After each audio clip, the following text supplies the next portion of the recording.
Ambika Vihari phone తీసుకుని kitchen లోకి వచ్చి చెక్ చేస్తూ ఉంటుంది. ఇంకా అప్పుడే లక్ష్మి వచ్చి ఆ ఫోన్ లాక్కుంటుంది. ఏంటి ఏం చేస్తున్నావు అని అంబిక అడుగుతూ ఉంటే, అది విహారీ గారి ఫోన్ అమ్మా, మీరెందుకు తీసుకున్నారు అంటే, అది నా మేనల్లుడి ఫోన్, అయినా నీకెందుకు చెప్పాలి అని అంబిక లక్ష్మి మీద అరుస్తూ ఉంటుంది. అవునమ్మా, అది మీ మేనల్లుడి గారి ఫోనే, కానీ ఆయన అడిగి తీసుకుంటే తప్పు లేదమ్మా, కానీ మీరు దొంగతనంగా తీసుకొచ్చారు, ఆయన అడిగి తీసుకోండి, నాకు ఏ ప్రాబ్లం లేదు అని లక్ష్మి ఆ ఫోన్ తీసుకుని అక్కడి నుంచి వెళ్ళిపోతుంది. నీ ఫోన్ లాక్కున్నంత మాత్రాన నేను అందులో ఉన్న నెంబర్ కనిపెట్టలేని అనుకున్నావా, పోవే అని అంబిక అనుకుంటూ ఉంటుంది. ఇంకా అలా లక్ష్మి వెళ్ళి మళ్ళీ పూజలో విహారి పక్కన కూర్చొని ఉంటుంది. ఇంకా అప్పుడే అక్కడ స్వామీజీ, అమ్మ సంప్రోక్షణ చేయాల్సిన చెంబు ఇక్కడ ఉందమ్మా అని అడుగుతూ ఉంటే, అది కిచెన్ లో ఉంది స్వామీజీ, నేను ఇప్పుడే తీసుకొస్తాను అని లక్ష్మి లేస్తూ ఉంటుంది. ఎన్నిసార్లు లేస్తావు, ఒకసారి అన్ని ఇక్కడ తెచ్చి పెట్టుకోవాలని తెలీదా, ఉండు నేను తీసుకొస్తాను అని అంబిక లోపలికి వెళ్ళి దీనికి ఎలాగైనా బుద్ధి చెప్పాలి అని అనుకుంటూ లోపలికి వెళ్ళి ఆ చెంబు తీసుకుని వచ్చి ఆ స్టేజ్ మీద ఎక్కి పెడుతుంది. అక్కడ ఆ కొబ్బరి బొండం మీద అమ్మవారికి వేసే తాళి ఉంటుంది. ఆ తాళి తీసుకుని పక్కకు వచ్చేసి ఇంకా మళ్ళీ లోపలికి వెళ్ళి దాచిపెట్టి అక్కడికి వచ్చి నించొని చూస్తూ ఉంటుంది. ఇంకా ఆ తర్వాత స్వామీజీ అంతా ఈ అక్షింతలు విహారీ సహస్రాలకి భార్యాభర్తలకి అందివమ్మ అని లక్ష్మికి ఇచ్చి పూజారి గారు చెప్తూ ఉంటే లక్ష్మి అలా చేస్తూ ఉంటుంది. ఆ తర్వాత ఇంకాసేపటికి అమ్మవారికి సమర్పించవలసిన తాళిని అందివమ్మ అని అడుగుతూ ఉంటే లక్ష్మి లేచి తాళి ఇవ్వడానికి చూస్తుంది. అక్కడ తాళిబొట్టు కనిపించదు. ఈలోపు భుజంగం వాళ్ళ పెయింటింగ్ దగ్గర నించొని ఒక మ్యాగ్నెటిక్ గ్లాస్ పట్టుకుని పసుపు పైకి ఆ అంటే సన్లైట్ రిఫ్లెక్ట్ అయ్యేలా చేస్తూ ఉంటాడు. దాంతో కెమికల్ రియాక్షన్ జరిగి మండుతుంది. అక్కడ ఎవరో ఒకరికి ప్రమాదం జరుగుతుంది. విహారీ దగ్గరే ఉన్నాడు కాబట్టి విహారీకే అలా జరుగుతుంది అని అనుకుంటూ అక్కడ అలా పెన్సింగ్ దగ్గర నించొని ఆ మ్యాగ్నెటిక్ గ్లాస్ పట్టుకొని సన్లైట్ పడేలా చేస్తూ ఉంటాడు. ఆ తర్వాత లక్ష్మి వచ్చి తాళిబొట్టు లేదు స్వామీజీ అని చెప్పడంతో, అవునా ఎక్కడ పెట్టారమ్మా అని అడుగుతూ ఉంటే, అదేంటి నేనే కదా తీసుకొచ్చి ఎక్కడ పెట్టాను అని ఈ అమ్మ చెప్తూ ఉంటుంది. ఇంకా అలా పద్మాక్షి వాళ్ళందరూ కూడా అందరూ చాలా షాకింగ్ గా తాళిబొట్టు మిస్ అవ్వడం ఏంటి అని అంటూ ఉంటారు. నాకు ఈ లక్ష్మి మీదనే డౌట్ గా ఉంది అని అంబిక అంటూ ఉంటే, నాకు కూడా అని శాస్త్ర అంటుంది. నేను తీయలేదమ్మా అని లక్ష్మి చెప్తూ ఉంటే, నేను అయినా తనెందుకు తీస్తుంది అని విహారీ కూడా అంటూ ఉంటాడు. ఇంకా అప్పుడు అంబిక సహస్ర విహారీ ఇద్దరు కలిసి పూజ చేస్తున్నారంటే దీనికి కళ్ళ మంట, అందుకే వాళ్ళ పూజ చెడగొట్టడానికి ఇలా చేసింటుంది, దీని మీద నాకు అనుమానంగా ఉంది, ఖచ్చితంగా ఏదో చేసింటుంది అలా అని అంటూ ఉంటుంది.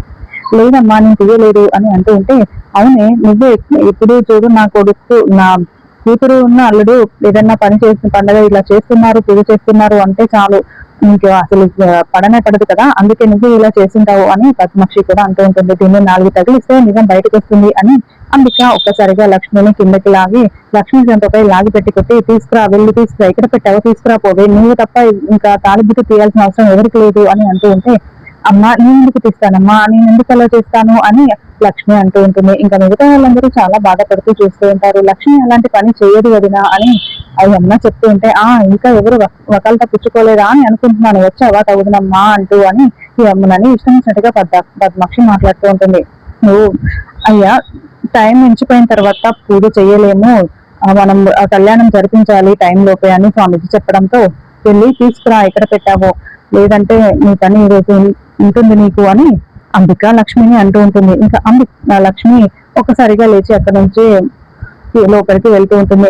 అలాగే అమ్మ నేను ఎక్కడ ఉందో వెతికి తీసుకొస్తాను అని అంటూ ఉంటే, నువ్వు ఎక్కడ దాచిపెట్టావో ముందు అది తీసుకురాపో, తర్వాత వ్యక్తులు కానీ అని సహస్ర కూడా అంటూ ఉంటుంది. ఇంకా లక్ష్మి ఏమి అనకుండా అక్కడ నుంచి వెళ్తూ ఉంటే విహారీ కూడా లక్ష్మి వెనకాలే ఇంటి లోపలికి వెళ్తూ ఉంటాడు. ఇంకా అలా లోపలికి వెళ్ళిన తర్వాత లక్ష్మి అని తీస్తుంటే ఇంకా లక్ష్మి ఆగుతుంది. ఇప్పుడు తాళిపుట్టు ఎలా తీసుకొస్తావు లక్ష్మి, ఎక్కడికి వెళ్తున్నావు అని అంటూ ఉంటే, నిజంగా నేను నా తాళి తీయలేదు విహారీ గారు అంటే, నువ్వు తీయలేదని నాకు తెలుసు లక్ష్మి అని విహారీ అంటూ ఉంటాడు.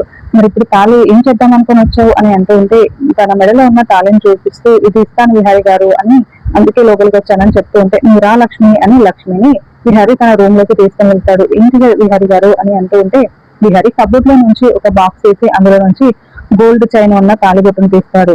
ఇది ఇద్దాంరా అని అంటూ ఉంటే, ఇది ఎక్కడికి విహారీ గారు అని లక్ష్మి అడుగుతూ ఉంటుంది. ఆ రోజు నిన్ను మీ ఇంటి దగ్గర నుండి తీసుకుని వచ్చిన తర్వాత ప్రెస్ మీట్ లో అందరి ముందు నువ్వు నా భార్య అని చెప్పి ఈ పసుపు తాడుకు బదులుగా ఈ గోల్డ్ చైన్ వేద్దాం అనుకున్నాను అని విహారీ చెప్తూ ఉంటాడు.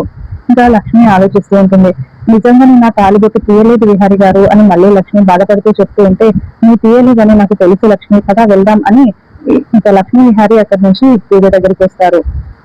ఇంకా స్వామీజీ ఇది వేయండి అమ్మవారి మెడలో అని అంటూ ఉంటే ఇది ఎక్కడిదా విహారి అని పద్మాక్షి సహస్ర వాళ్ళందరూ పద్మాక్షి అంబిక వాళ్ళని అడుగుతూ ఉంటారు.